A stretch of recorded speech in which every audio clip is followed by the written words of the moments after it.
Last week was Shavuos, and of course the major event of Shavuos is what's called the Kabbalah Torah, is receiving the Torah at Har Sinai, at Mount Sinai. That's obviously the main theme.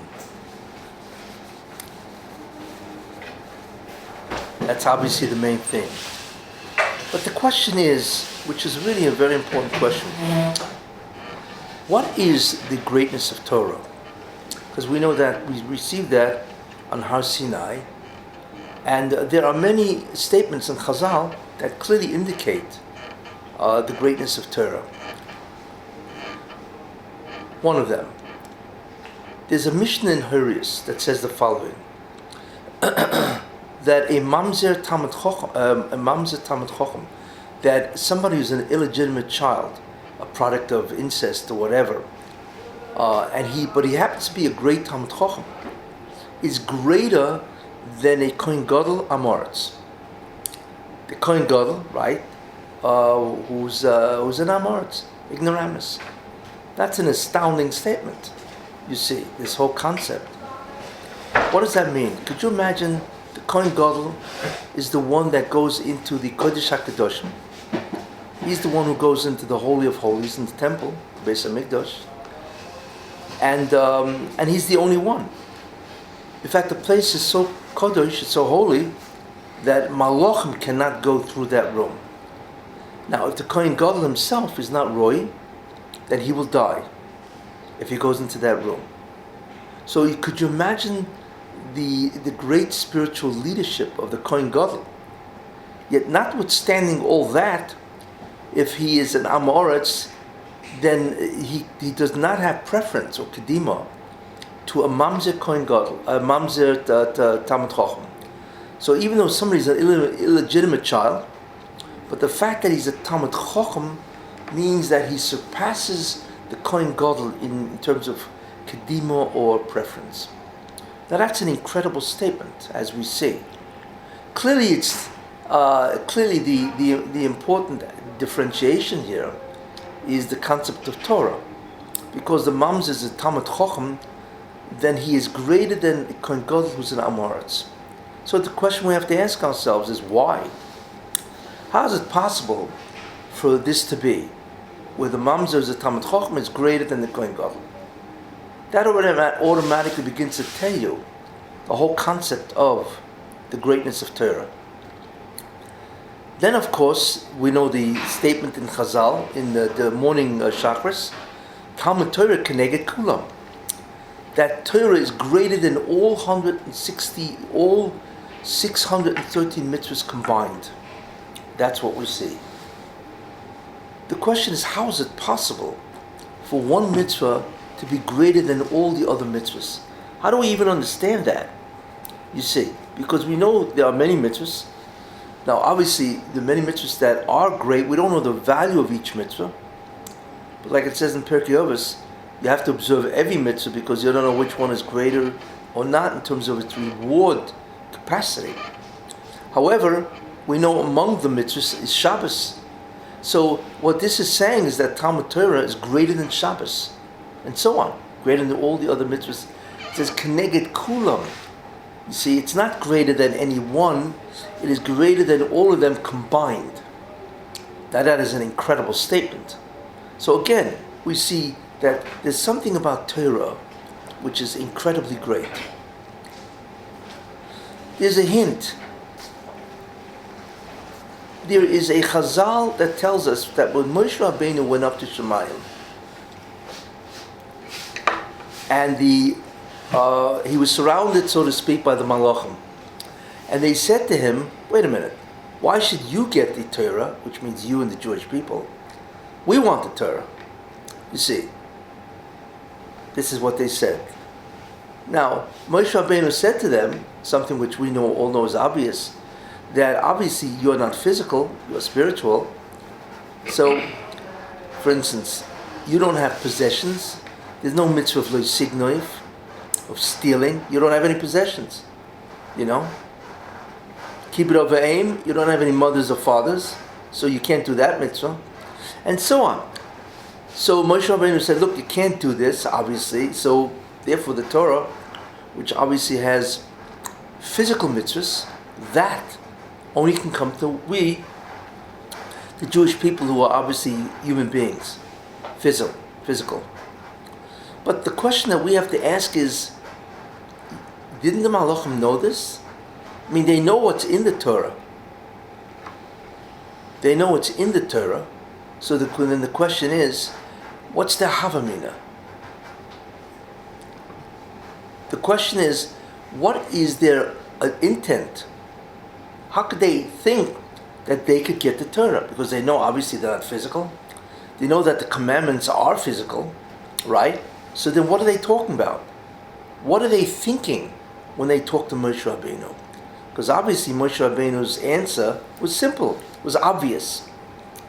That is the question, you see. But the truth is, that Chazal that talk about the Malachim and Moshe Rabbeinu, the dialogue, you see, really expresses a profound secret, because in some manner they could accept the Torah. Obviously, we have to assume, that they're not dreaming here, that they really could accept the Torah. Except Moshe Rabbeinu showed them that even though they theoretically could accept the Torah, right, you can't, because basically it's for people who are physical. You see. In any case, so we have to try to understand, how can the Malachim accept the Torah? That is the question, and so on, And also, what was Moshe Rabbeinu's statement to the Malachim? In any case, when we begin to look at all these Chazals, we realize that the Torah itself, there's something about Torah which is not just quantitatively greater. There's a qualitative aspect. There's something about learning Torah, the Torah itself, that is much greater than all the mitzvahs, as I've shown you. The question is, how do we begin to understand this? Now, this is a very important idea, as you will see. And the reason for that is that, Jews do mitzvahs, of course. But how many times does it happen that a Jew can go days, weeks, months without learning any Torah? This happens all the time. Guy gets busy, he's got a job, he comes home, he has to, he's got family, and so on. So an entire day goes by without learning any Torah, you see. So therefore, what would seem very important is that a Jew should devote some time to Torah every day. That is what's very important, because Torah is so great. You see. So once you understand the greatness of Torah, why it supersedes, in a certain sense, not removing, but it is superior to all other mitzvahs, then that would be the outcome of this shiur, is in some sense to devote let's say 30 minutes of Torah every day, and not to forego that mitzvah of Talmud Torah. This is the object of the whole shiur, in a certain way, to get everybody to learn Torah for at least 30 minutes a day, whatever it is, which I'll speak about. Okay, so the question then is, what exactly is it? Well, there are different levels of understanding of the greatness of Torah. The first level is the Medrash that says that Istako b'Yoraiso, that God looked into the Torah, Ubora Alma, and He created the world.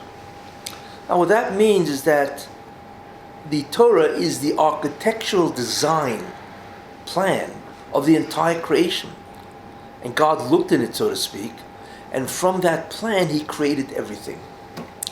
That's what it would mean. Now, that says to us something very important. That somehow the document of Torah, that the Torah itself includes every single thing that God ever created. And it's a lot of stuff. But somehow the Torah is a document, and that's what it is, that is the plan in the sense that it encompasses or describes or even names everything that God created. That's an unbelievable statement. You think about it, if you go to a medical library, there are thousands and thousands of volumes, right, of incredibly intricate, objects and ideas and events and so on. Yet and this is just medicine. Yet the Torah contains all of it in it, as it says in Pirkei Avos, "Hafeich bo, v'hafeich bo," turn it over this way, turn it over that way. Shekula bo, all of it is in the Torah. So the first thing therefore, that's the first idea that we need to understand. That what Torah is, it is a blueprint of the entire creation, and therefore everything in creation is in some way included in the Torah, which means all objects, events, phenomena, they're all in the Torah. You see? The question, of course, in this sense is, how can that possibly be? How can that be? Because basically, the Torah has letters which form words, which form sentences and paragraphs and so on. So it only has a finite amount of letters. I think there's something like 30, 40, 50,000 letters in the Torah. So the question is, how can that amount of letters in the Torah encompass everything? You see. And then it says also, there are people who have worked on this, that there are 600,000 oisios in the Torah, corresponding to the 600,000 root souls of the Jews. Because we know that there are root souls, which I explained, before, in terms of Jews and non-Jews and so on. But in one sense, you have to remember that an ois itself can have a sub-ois. For instance, an aleph. We know how an aleph is written. So the top, it has a slant, and then on top is whatever, a dot, and on the bottom. So that slant is really a vav. And those 2 points are yuds. So in an aleph, in one letter, you have automatically 3. You see? Those are called sub-oisios. You see? So perhaps if you combine all the sub-oisios, right, that would equal to 600,000. But then the question is, even 600,000, how could 600,000 letters, right, even if it exists and so on, which Chazal say it does, how could that represent all information possible in the Bria? How? And the idea to that is that in some way, only the Rabbi could write the Torah, So how did he do it? Because it depends how you read it. We have the Aleph Beis as Aleph Beis Gimel Dalet.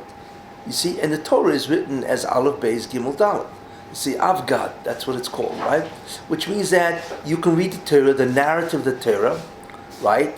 From the beginning, Bereshis, all the way to the end, right? Yisrael. You see, you read it the normal way.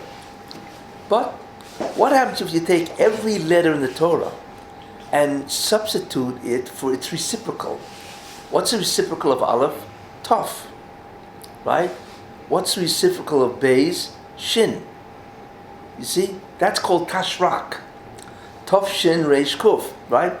So what happens if you substituted every letter in the Torah, all 600,000 letters, right, for their what's called their reciprocal?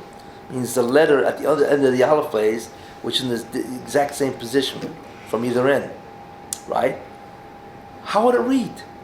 We would look at it, it certainly wouldn't make sense to us, somehow there are words that it's like, words that have no meaning to us. In fact, probably most of the Torah would have no meaning because we don't know what these words mean, right? But really, they represent objects, events, you see? Now, we can't read it. We can only read if the narrative of the Torah uses letters, that's Aleph, Beis, Gimel, Dalet. But if you substitute it, right, every reciprocal of that letter, right, it would be a completely different Torah, yet all of those words have meanings. Isn't that interesting? They all have meaning. In a certain sense, like picking up a book in Latin.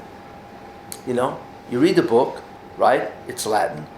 You don't know what it means. You don't know the meaning of any of the words, but all the words do have meaning, just in a foreign language. So if that happened, if Tashrak, Tavshin, Reish Kuf substituted Avgad, Aleph, Beis, Gimel, Dalet, right? To us, it would be like reading a book in Latin. You see? We have no idea what it means. But it would be a foreign language. But it does have meaning in terms of the reality that God created, which is called the creation. You see? So we have one way of reading the Torah, which is the way we read it, and therefore the words have meaning. And then there's another way to read the Torah in which the words don't have meaning, yet they do have meaning because they do represent true realities, objects, events, phenomena, and so on. So that's a second way. A third way is called Demetria. You add up the letters. Each letter has a numerical value. You add them up, right? And then, if that has the same gematria as some other word you see in the Torah, then that tells us a secret. You see, there is an equivalency here. It's a mathematical or numerical equivalency. So that tells us some type of fact. So you can do gematria either through Aleph, Beis, Gimel, Dalet version of the Torah, or you could do gematria of the other version, the Tashrak, the reciprocal version, all gematrias. How much? That boggles the mind. How many gematrias there could be? Either way of reading the Torah. You see. So that's a third idea. I'm trying to show you now what's going on here. Maybe a mathematician can figure out all the combinations and permutations. Then there's another way to do this, which is called Rosh Tevis, which is abbreviations. You see. The abbreviations, where each letter of the word represents a sentence through the letters itself. I'll give you an example. Somebody once went over to the Vilna Goyim, right? And he said, and there's another chazal, by the way, that's really going to blow your mind in this sense, that everything in the word Bereshis is included in the word Bereshis. Now, what do we have? Beis, Resh, Aleph, Shin, Yud, Tav. 6 letters. But in some way, everything is in the word Bereshis. Forget about the whole Torah. Let's say the 600,000 letters. It's all in the word Bereshis. You see? It's Chazal. I just want to mention, I once, many, many years ago, I was in a yeshiva, and there was a book. It was written by a Sephardic Gadol. And that book I never found it again. I'm always curious. I never took down the name of the author or whatever. But that book it wasn't that large, but it had 1,000 notorikans, which is abbreviations, just from the word Bereshis. It was astounding to read. I don't know how he figured out, but the word Bereshis, which is 6 letters, he was able to come up with everything, 1,000 different ideas, mitzvahs and so on, just from the word Bereshis. So you can imagine if you do that Bereshis and from Bora and so on, it's almost infinite what you can come up with. I don't know how he figured it out, but it was just astounding to read. One example, so somebody came over to the Vilna Goyim, and he said to the Vilna Goyim, you say that everything's included in the word Bereshis. Where's Pidyon Haben in Bereshis? He just picked out Pidyon Haben. What's Pidyon Haben? That you have to redeem a firstborn male child. You have to redeem him after 30 days. So you're poida the ben. You redeem the child. You have to give money to the kohen, and he gives you back your child, or whatever, right? So that's a separate mitzvah in the Torah, right? But if everything is in Bereshis, where is it? He asked the Vilna Goyim. Now, if he asked anybody else, you just look with a dumb expression, right? But the Vilna Goyim, on the spot. It's just very simple. Bereshis. Beis, Resh, Aleph, Shin, Yud, Tav. Follow me. Ben Rishon, the first child. Acha Shloshim Yoim, after 30 days. Tifte, redeem. Now, that is brilliant. That's what the Vilna Goyim said. So you see, so he showed that the oisios, ben is a word, but these are abbreviations. That the Bereshis itself has incredible amount of yedios, facts, just from the fact that it's an abbreviation for something else. You see, I'll give you one more example.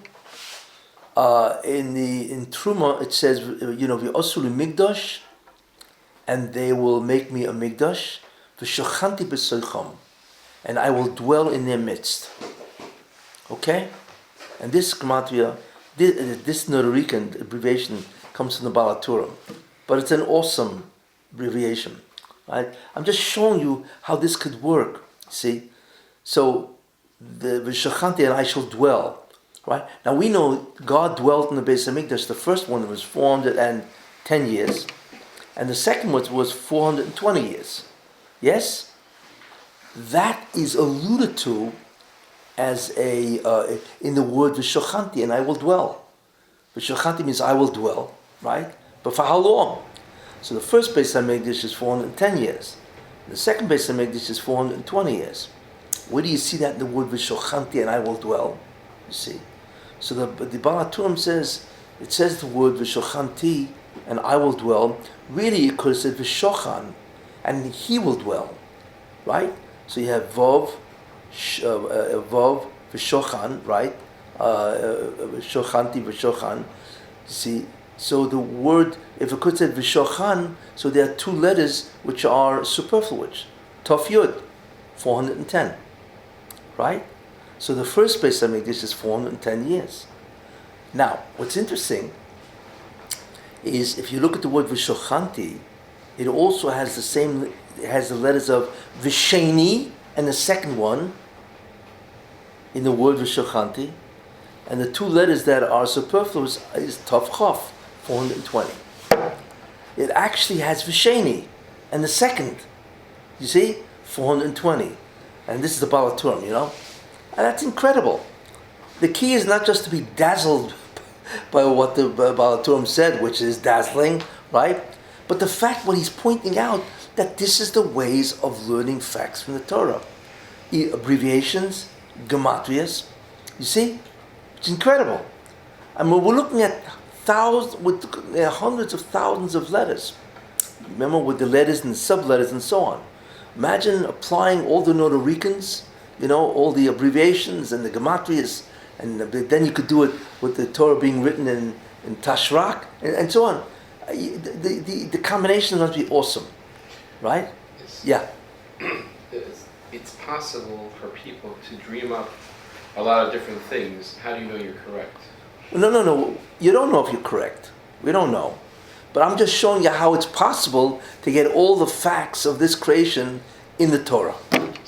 So it doesn't work the other way, meaning a person can take a word and then try to work out something. No, there's no proof for me in that sense, you know. But the fact that it can work shows you that this is a vehicle, this is a method of doing it. You see? Then there's what's called a skip sequence. What is that? And that's what the Torah codes. You're familiar with the whole Torah code phenomenon and so on, you know? So what that is, it's also an abbreviation, right? But it's not a straight abbreviation. In other words, the word Bereshis is an abbreviation of Pidyon Haben, redeeming the firstborn. But then, who says you have to go in order? What happens if you skip? So that's the concept of a skip constant. You see? In other words, you start with a letter, then let's say you skip 500 words, or 500 letters, you take that 500th letter, then from there you skip 500 letters, and that forms a word. You see? In other words, it's abbreviation, but it's not in the sequence, right? Rather, it is a skip constant sequence. Now, can we demonstrate? Probably the greatest sequence I've ever seen, and I hold this as an absolute proof that the Torah is written by God. You want to hear it?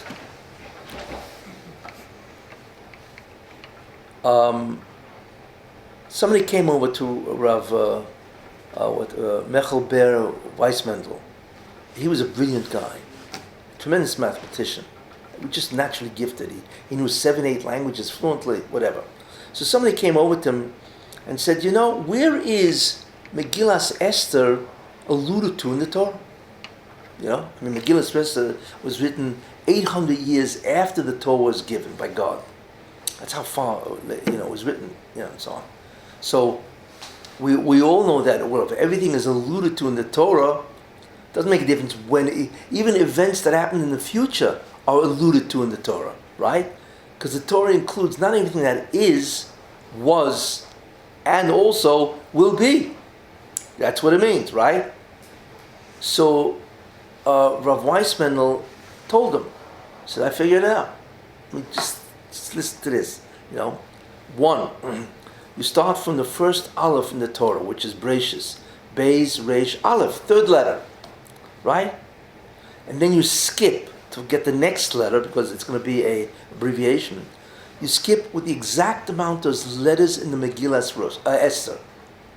It's approximately, I don't know an exact number, it's 12,000, let's say 300 letters. That's the total length of letters in the Megillah. Okay? I mean, you can count them to check, So if you start with the word Aleph, first Aleph in the Torah, then you count by the letters of the Megillah, right? 12,300, assuming that's the amount, whatever the amount is, right? You will come to a Samach. And if you count another 12,300, you'll come to a Tov.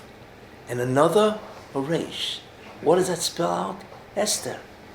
But that's astounding. Because remember, the Torah has its own narrative. That means whoever gave the Torah, right, knew, one, that there would be a heroine called Esther, right? This happened 800 years later. And that whoever did that gave the Torah, or not only knew that, but knew that she would write a Megillah, right?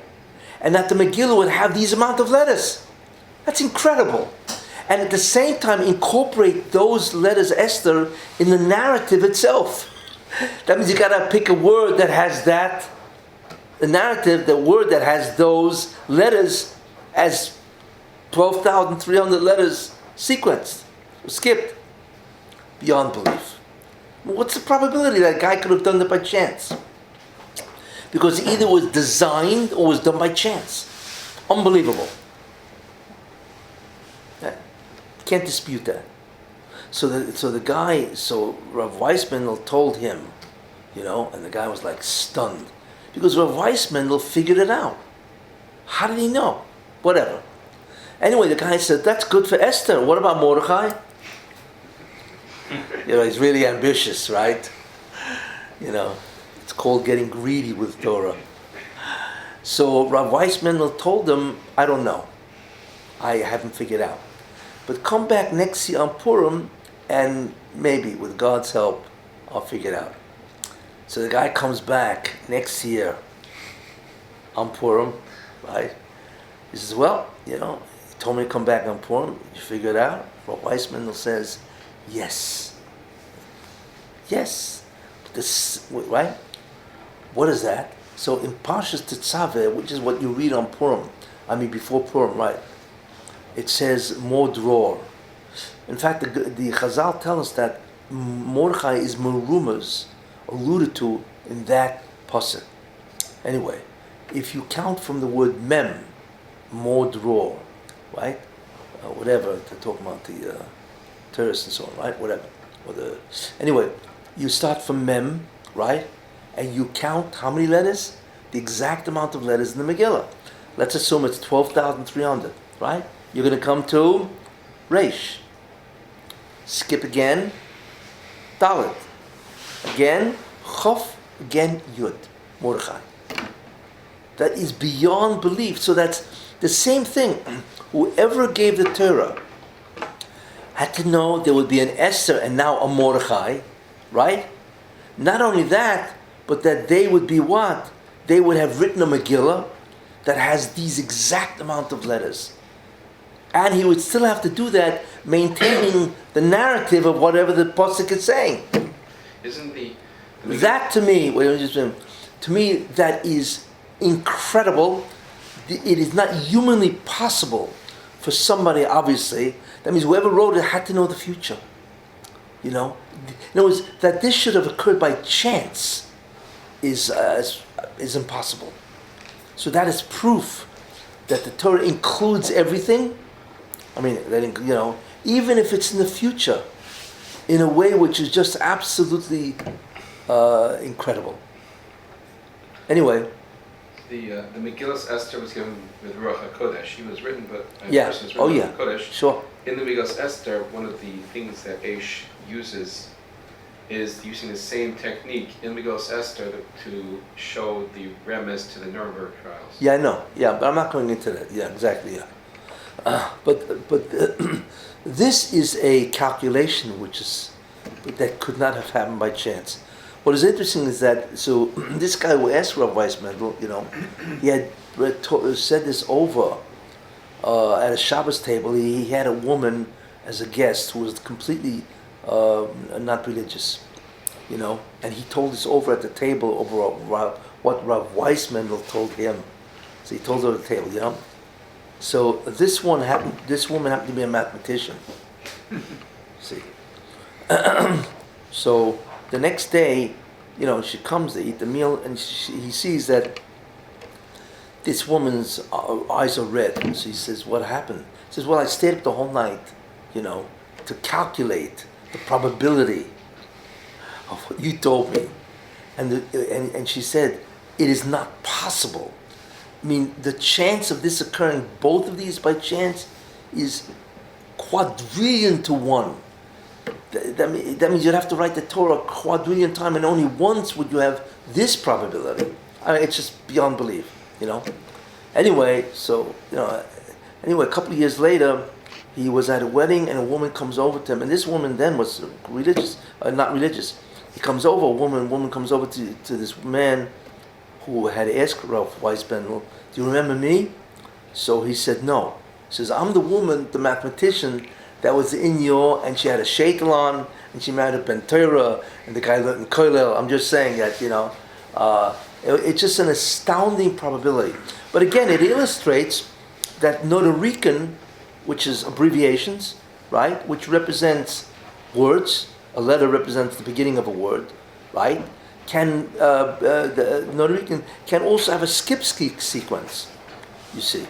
And by the way, there's Rosh Tevis and there's Sof Tevis, which means the last letter of every word can also be a gematria. In fact, you can use a gematria even in an Avgad, even if it's Aleph Beis Gimel Daled. You can work backwards.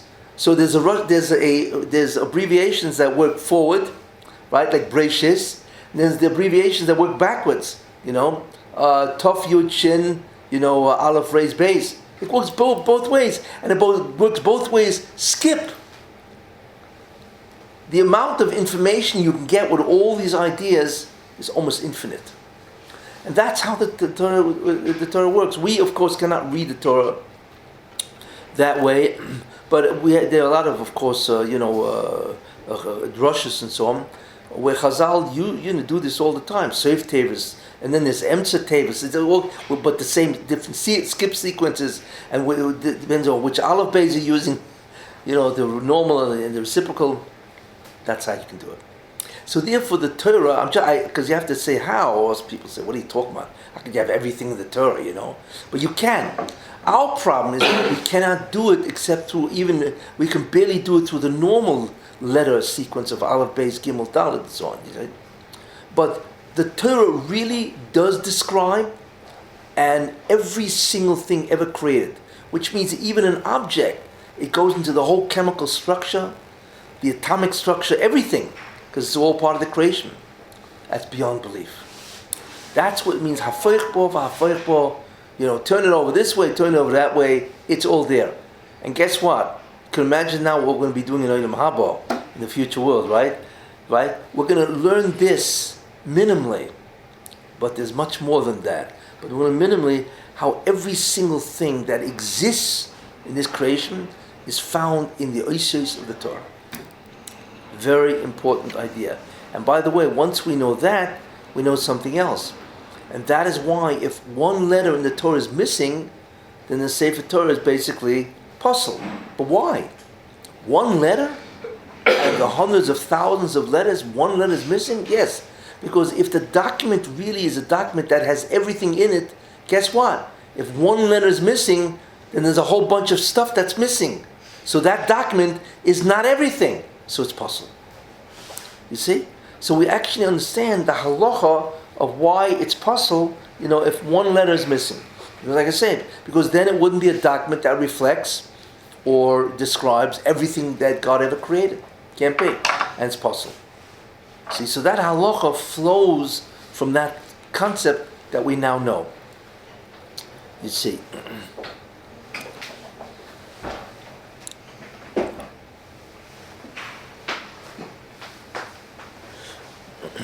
But I want you have to understand one thing, which many people don't realize.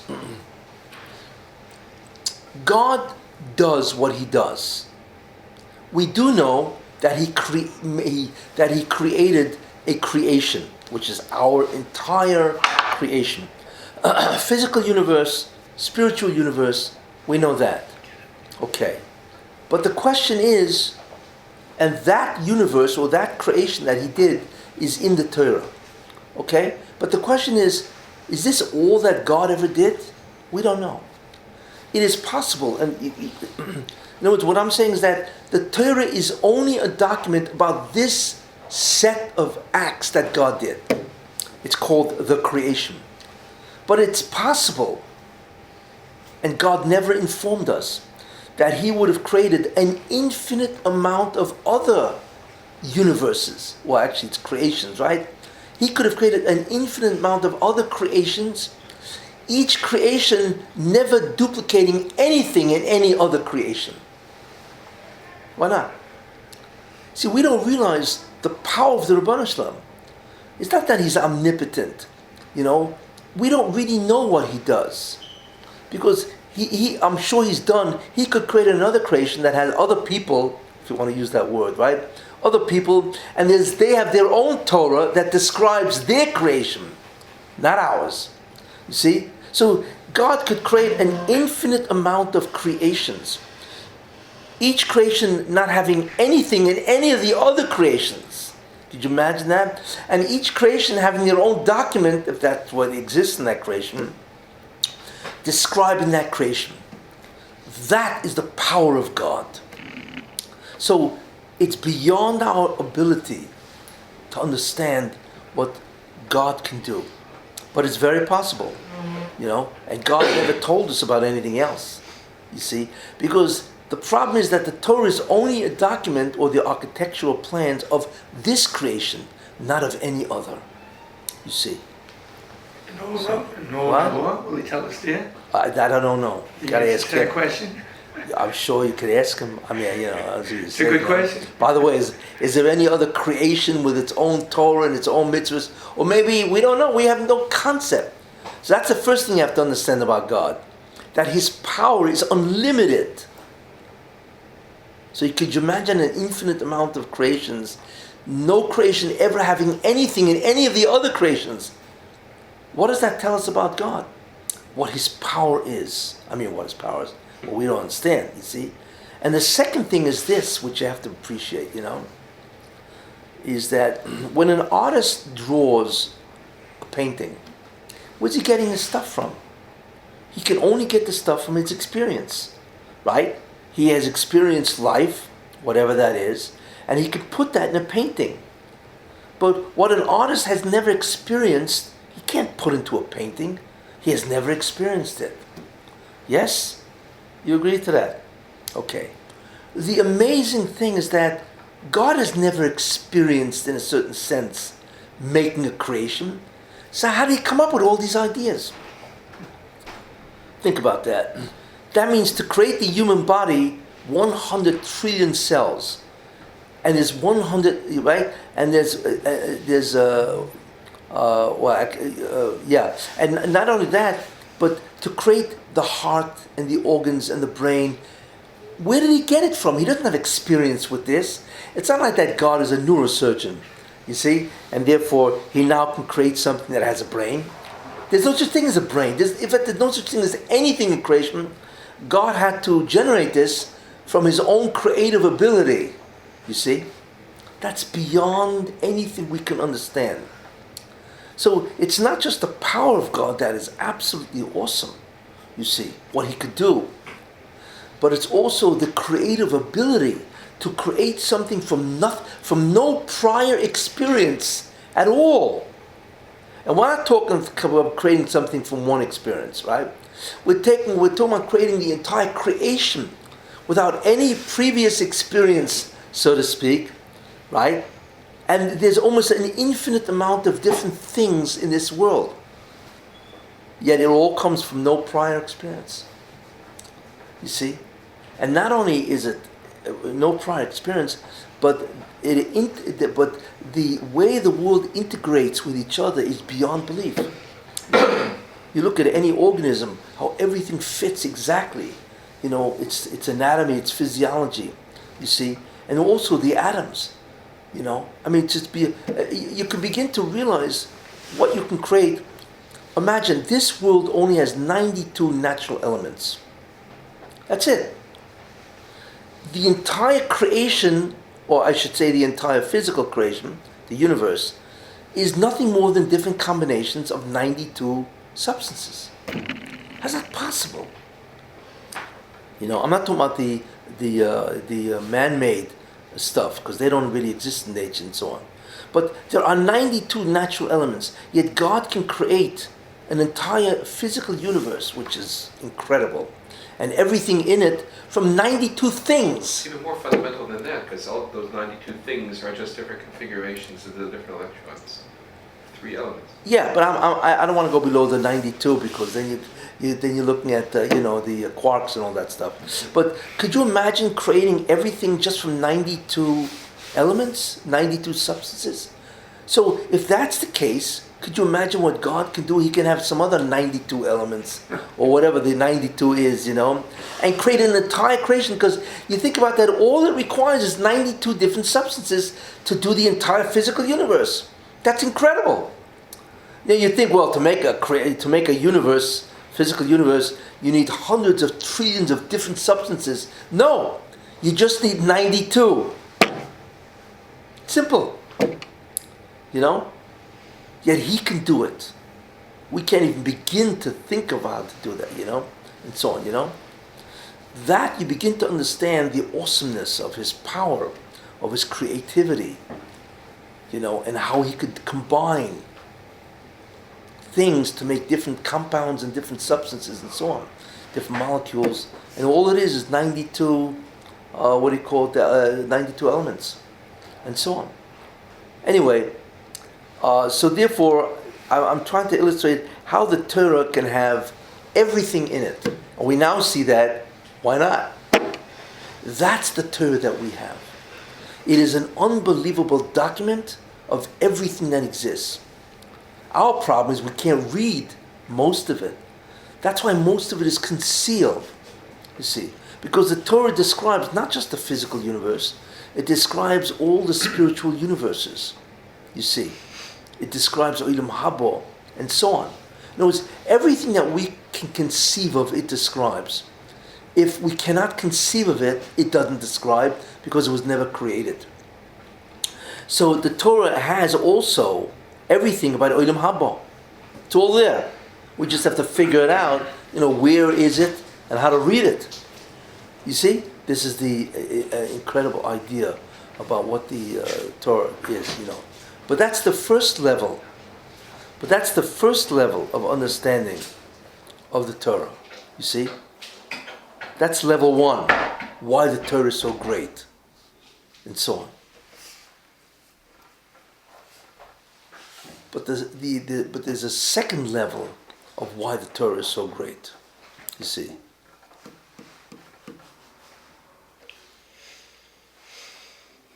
There's a certain amount of actions that God did. Now let's look at His actions. There's a certain amount of actions that God did. These are the acts of God. What that means is that the acts of God, how does God do acts? Well, there's God and then there's His actions. The way He does actions, in other words, the way He actually implements and does things, is through what's called the 10 spheres. There are 10 spiritual forces of which we have no idea of their nature, and so on. You have Kessin, Chochmah, Bina, you have Chesed, Gvura, and Tiferes, Netzach, Hod, Yesod, and Malchus. 10. And they themselves are broken down into 10. For instance, you have Chesed, let's say as a Sphira, which is number 4. But Chesed itself has also the 10. So you have Chesed of Chesed, you see. And then that Chesed itself has 10. In other words, it's not just 10, but each one is further subdivided into 10. 10 within 10, within 10, within 10. So they all subdivide, you see. And what God does is with these 10 spheres and all their subdivisions and so on, He creates everything.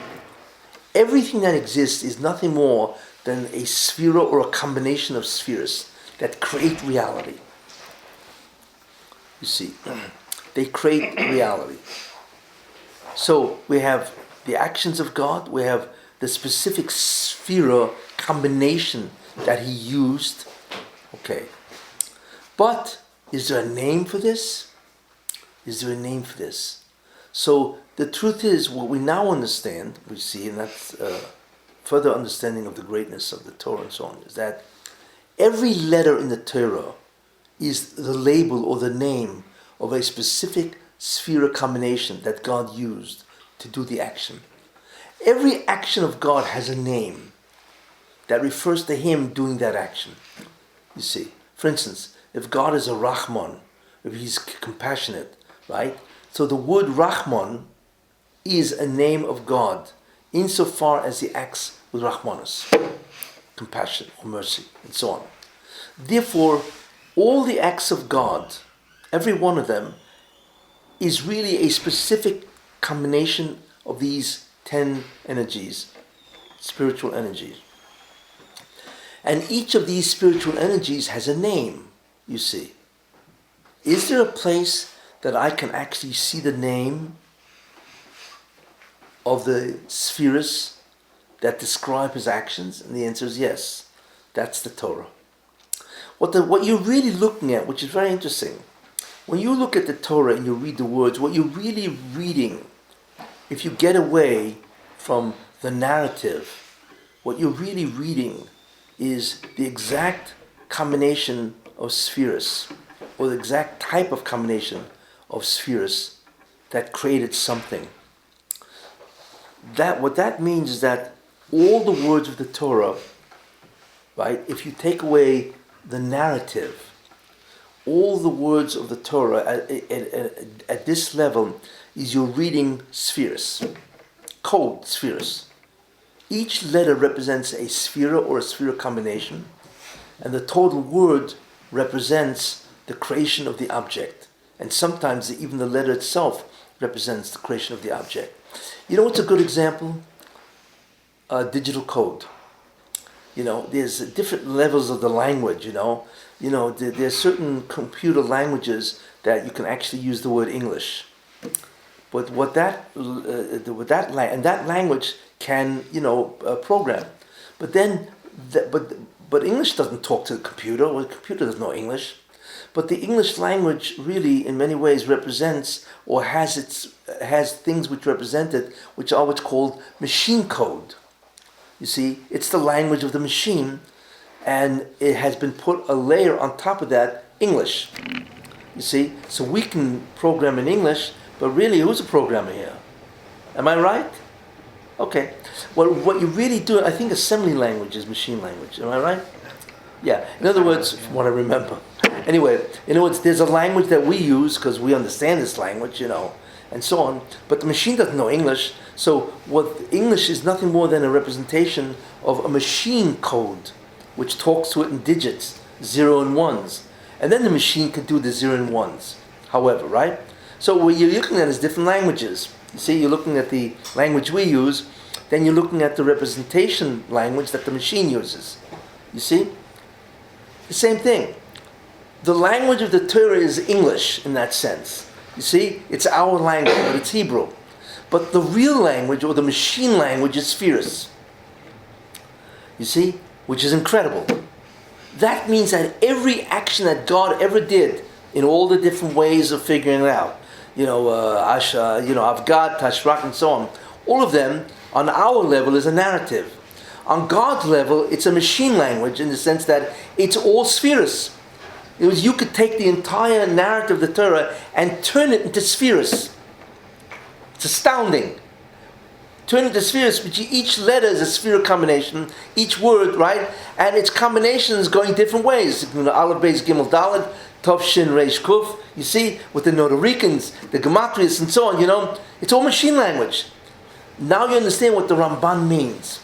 When the Ramban says that Kol HaTorah Shemoisav Shel HaKadosh Baruch Hu. The entire Torah is nothing more than the names of God. You say, what do you mean names of God? How can that be? The word of, let's say the word, Vayomer. Vayomer means that he said. But really, Vayomer is a combination of spheres that represent an action that God did. So we cannot read Vayomer at that level. We can only read it at the level of language. You see? But really, every word in the Torah, or every different way of reading the Torah, which I mentioned and so on, can be read as a machine language, so to speak, or as a spheral language. That means every action that God ever did in creation, right, is represented by the Torah in terms of the spheral language, not merely the natural language or the spoken language. You understand what I'm saying? That's beyond, and that's what the Ramban means, which is the incredible secret. That the Torah is really not the language that we use, but at the language of the spheres is just spheres. You ever look at code, of computer code, not in English, it looks gibberish. Where it's like all signs and symbols, Imagine you have the Torah written that way with signs and symbols, no more language that we know, right? Signs and symbols going backwards and forwards and abbreviations and gematrias and every other way and so on, right? With sub-isis, right? And all you're reading there is like you're reading what do you call it? A machine language, digital code. I think that's what they call it, right? And so on. That's astounding. And then if you read it that way, you understand how God created everything. Isn't that amazing? Because that's the original code. That's the original language that, or phenomena that God used to create everything. Therefore, the Torah is nothing more than the names of God, which means it's nothing more than the actions of God insofar as He's doing that action. That is a sphere code, you see. And that is beyond that. But when you really think about that, now you understand what the Malachim wanted. The Malachim wanted to read Torah at the sphere code. And therefore you don't need the mitzvahs. You see? You got it? Because each mitzvah is a gilui. Every mitzvah is a revelation of some aspect of God. You see? So we get that by reading the upper code, the language, the normal language, right? Malachim don't have to do that. They said, we don't have to do that. Give us the language of the Torah in its original digital code, called the sphere code, and we want to see the revelations of God in that code. See, they were right. Sure they were right. Because the question is, what are they talking about? It's all physical acts, the mitzvahs and so on. But they said, you're right on your level. But at our level, we want to read the digital code. We want to read the sphere code. You see? Which they can, because every mitzvah, the way it's written, is a sphere code. You see? That refers to some act of God. And there's no reason why. Why do they want to read that? Because everybody, except unfortunately people, realize that the totality of all creation is an understanding of who God is. That's what it is. And every single ois, every single mitzvah is another revelation of some aspect of God's actions. And that's the way we can understand God. You see. And that's what's going to happen in the future world. Right? We're not going to have only the narrative. We're going to have the spheral language. You see? That's going to reveal much closer to what God did. And that's pure Kabbalistic language. You can call it the Kabbalistic language. You see? So the Torah really has two languages. It has the upper language, the narrative that we can read, right? And all the different forms and the ways of, manipulating the Torah, right? But all of that can be now reduced, not reduced, but translated or transformed into the sphere language. And that language is much closer. That's Kabbalistic. You see, when you understand not only the physical idea, but you understand physically what that has to do with Kabbalah, how all the mitzvahs are rooted into the entire creation Kabbalistically.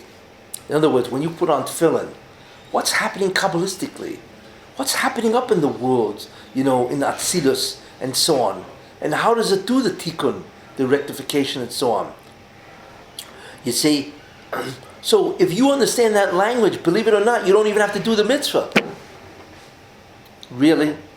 You just read the Torah at that level. You see? In fact, why do we do mitzvahs? Because when we do a mitzvah, in the future world, it will reveal the sphere code. That's what it does. You see? It reveals the sphere code. Wasn't that... In other words, there's a mitzvah, let's say keeping Shabbos, right? Right? Or the malachas or whatever, right? And what that if you do it here in Olam Haba, what is revealed to you is the sphere code of observing Shabbos. You see? And that's the reward of the mitzvah. That's what it means, Schar mitzvah, is a mitzvah. What do you mean, Schar mitzvah? Because the reward of the mitzvah, the physical mitzvah, is the mitzvah in its sphere code. You see? And when you have that, then you understand the pnimius of the Bria, which is nothing more than some aspect of God. You see how it works? You see what's going on. What? What was Moshe's? So the question is, if the Malachim can figure it out. So what they wanted basically is to bypass the mitzvah. You see? We want to bypass the mitzvah. We get to the real ideas. How? By going to the sphere code, which they could do because they're spiritual. So then why did Moshe Rabbeinu say no way? Because Moshe Rabbeinu was right. He said, you got a point. You can do it that way. But we know that God says the only way I will reveal anything to you is you earn it. You got to do it. That's the concept of Namadi Ksufa. In other words, in order to remove the bread of shame, in order to remove the fact that you're getting something for nothing, you can't get it for nothing. You actually have to do a physical act. And the reward of that is to read the code at the level of the spheres. You see? And then you won't have Namad Ksufa, you won't have bread of shame, because you will have earned the right to read it at that level. If not, you're going to have bread of shame, which means you're going to be embarrassed by the fact that you didn't do a thing to deserve reading the sphere code. See? So he said to the Malachim, what's going to help you? As it is, you have Namad Ksufa, you have bread of shame, because they didn't do anything to earn anything. So if you get down straight to the bottom and read the sphere code, what will you have what in Yiddish verdient? What will you have benefited? Nothing. That's why in order to really, you have to remove the Namdik Sufa. You have to remove that fact that you are getting something for nothing. So you have to actually do something, which is the mitzvahs. And once you get the Sephira code doing that, then you can enjoy whatever the mitzvah is without having this incredible, shameful feeling that you're getting something for nothing. You see how it works? So they were both right. You see? But it's a very important understanding that the whole Torah is nothing more than names of God, insofar as He does a certain action. So the Torah is the totality of all the actions of God, and therefore all the actions have names. You see? But they have names at what level? At the level we could read, which is natural language, and then at the level of what the words are really in terms of this sphere code, the actual spiritual forces that create everything that's part of God's action. You see? So that's what the dialogue between the Malachim. So that Chazal is a critical secret of what the Torah really is. You see? That if you read the Torah at the level of Sphira, right? That is Olam Haba. Because that's really where the real depth of the Torah is. That's what's called the Or Rishon. Actually, the Or Rishon is the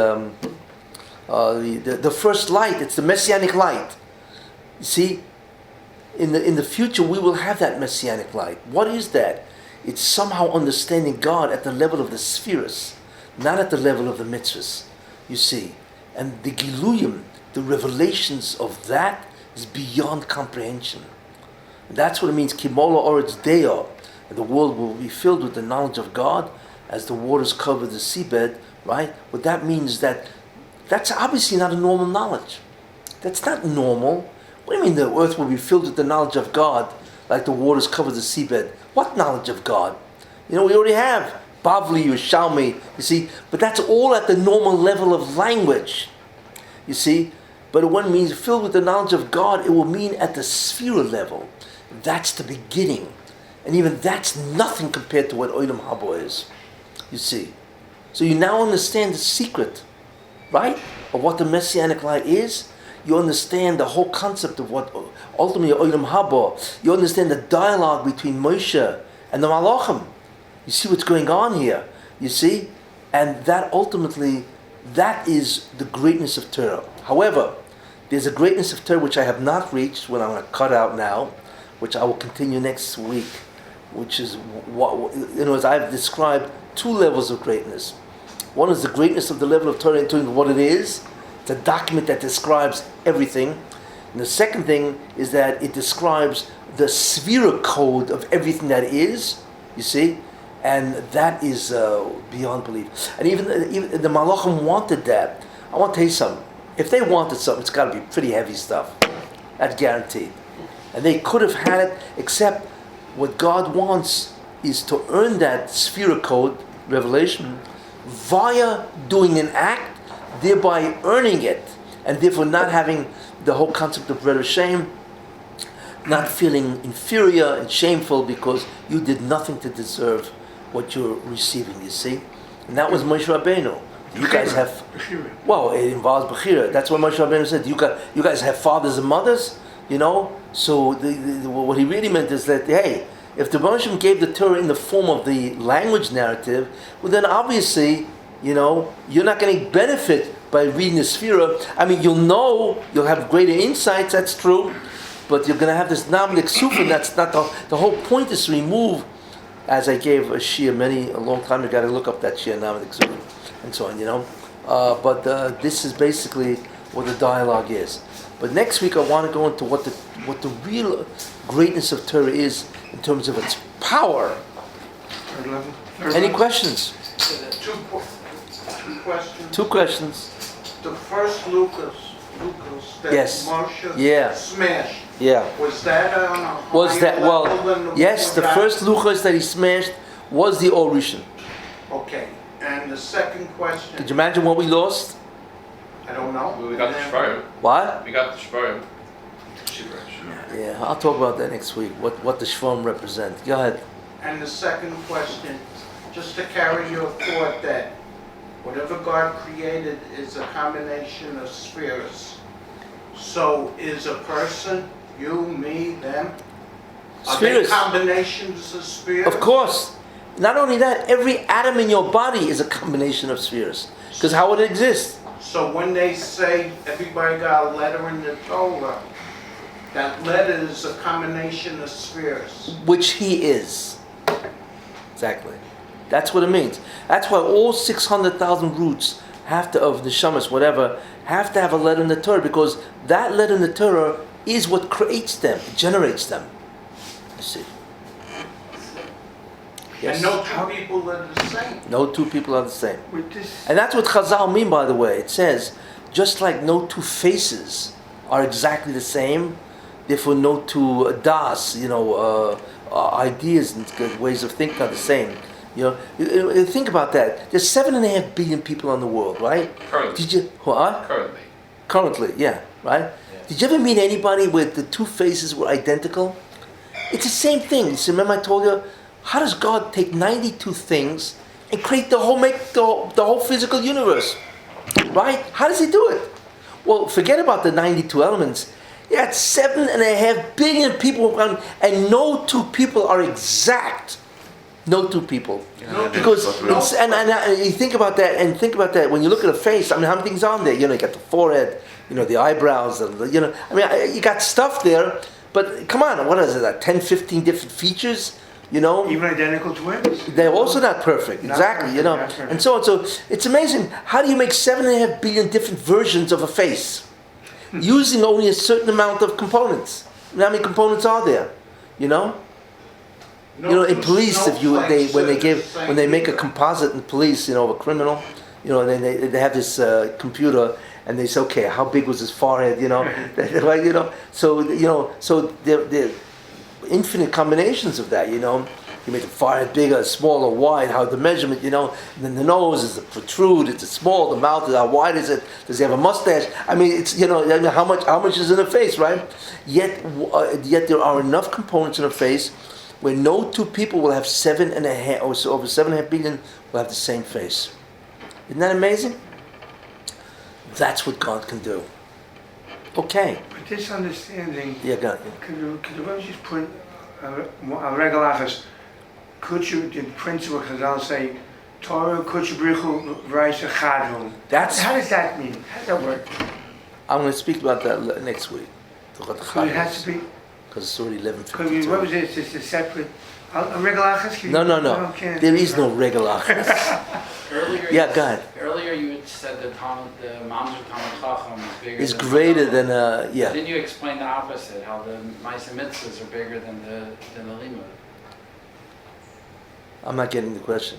He said the Malachim have the Limud of Torah at the code. No, they don't have anything. They wanted the Torah at the level of the spheres. So isn't that, and Moshe said back, you have to do the mitzvahs together. So isn't that, Kohen Gadol represent the mitzvahs more than the Talmud Chacham? No, but I'm talking about the greatness of Torah, right? I'm talking about the mitzvah called Liman Torah. That mitzvah will make you greater than a Kohen Gadol. Why? And like I'm saying, I'm introduced two fundamental ideas. One is that it represents all of reality, right? And the second thing is that it has a second language underneath it that represents all of reality much closer to the actions of God, because they are the names that we refer to by God in terms of creating everything. But then you're saying how when we put on tefillin, we're activating all that. All that spheres to open up. So the Kohen Gadol has mitzvahs that nobody else has. So is That- he activating things? No, that's a different question. What about, we don't have all the mitzvahs. If you're not a Kohen, then what do? Right? You're not a Levi. I mean, everybody, but that goes down to a different concept called the unity of the Jewish people, that there's only one neshama. So if somebody does a mitzvah, in some way it affects your neshama. You know, if a Kohen eats truma, you can't eat truma, right? If he eats truma, somehow you benefit, you can open up the sphere of truma because he ate it. That's where the unity of all souls. It's a different, yeah. Just the Talmud Chacham is more plugged into Torah than the Kohen Gadol. That's what you're saying. Talmud Chacham is directly plugged into the spheres itself at the second level. Then there's the first level. But he's really plugged into the second level where he's opening up all kinds of spheres. It's like the computer using the machine language to do the work. So you see, so even though you do the physical mitzvah, what you're really doing is the sphere actions. You're opening up spheres that you will get in Olam Haba. But you're still saying he's doing it differently than the Malachim would have done it. They should have, yeah. Well, they would have gotten the insight. That's all. But they would not have opened, if they would have gotten it. But they didn't get it. You see, that's the whole point. They didn't get it, so they can't open anything. You see? Okay. See, in Olam Haba, all the Malachim are going to be your Talmidim. They're going to sit in your shir, because they don't have it. You have it, not them. You see? So Torah is given to man. You see, not to Malachim. So therefore, they don't have the knowledge of the Torah at that level. You know what I'm saying? Maybe some ideas, but basically, you know, they're gonna have to sit. You're gonna have to give a shir in Olam Haba, and there'll be a whole millions of malachim sitting there trying to figure out what you're talking about, because you're the only one that has the insight. Because you needed to do a physical act to open up that sphere, and for that language to be accessed. You see, not bad to know you can be a famous person in Olam Haba. When you say Torah, you mean Tanakh Anyway. and Talmud also? No, I only mean the Chamisha Chumshe Torah. The Chumash. That's it. Although the truth is, it's also Nach. But the Torah, the document of Torah is the entire Bria. Nach is not. When you learn Gemara, what are you doing? No, you're learning Torah. But you said Torah. What? You said just the books. So what are you doing when you learn? No. Torah Shabbat Peh is part of Torah Shabbat Ksav. It has, they're really one Why would thing. not be excluded from that? Because Nach is basically narrative. We meant that the documents that has all the brief. What is the you Torah? said, Torah only. if you know the Sphira language, that you don't really need to do the mitzvah. Well, that's what the Malachim wanted. Basically, to know. Jewish way out. What was that? Jewish way out. Yeah. But then It's called a loophole. Have you have a tax loophole? Well, the Malachim wanted a Torah loophole. How do we get to the goods without having to go with and so on? Yeah. You said to study, learn half hour. You picked a half So hour. therefore, wait. Well, thank you for reminding me. Therefore, I'll say it again. Everybody who's listening to this shir, remember, if you learn Torah, you will be accessing the greatest possible mitzvah, because it is everything that was ever created, and you're opening up all the spheres, you see? And so if you do an individual mitzvah, you're not, as I will explain next week. But when you learn Torah, you're opening up all the spheres, as I will explain next week, and so on. So everybody really should, every day you should learn at least 1/2 hour. If you're a man, learn any Torah, right? And so on, halacha, gemara, hashkafa, it's all Torah. If you're a woman, say Tillim, because it's also Torah, and so on, say Tillim, or learn Pirkei Avos, or learn, if you can, learn some real, some hashkafas from, They and so can on, learn any halacha that's no get to them. What? They can learn any halacha that's no get to them, can't they? Yeah. But anyway, if a person was smart, he would learn every day at least just 30 minutes, that's it. At least he would have grabbed the greatest mitzvah that does the greatest tikkun, as I will show you next week. Why not? It beats everything else. Yeah. Because I'll say not to go 3 days without learning Torah. That's why they read the Torah Shabbos and Tuesday. And That's Thursday. right, yeah. Okay. What's the thing with don't go 3 days without it? Next week, not now. I'm Next out. week? We'll wait a few days. Or tomorrow, if you want. So we'll wait 45 seconds. So it comes down. Anyway, The Nevi'im, Hashem could have just opened their minds to the Torah. Of course. Which tells the future. well, that would have been Kabbalah Torah for the Malachim. But he didn't do it. That's what Moshe Rabbeinu said. It's another That's not the avenue point. where when Hashem tells another what's going to be in the future. He could really just open up his mind to the Torah codes. Yeah, There's another avenue how to do it. that's right.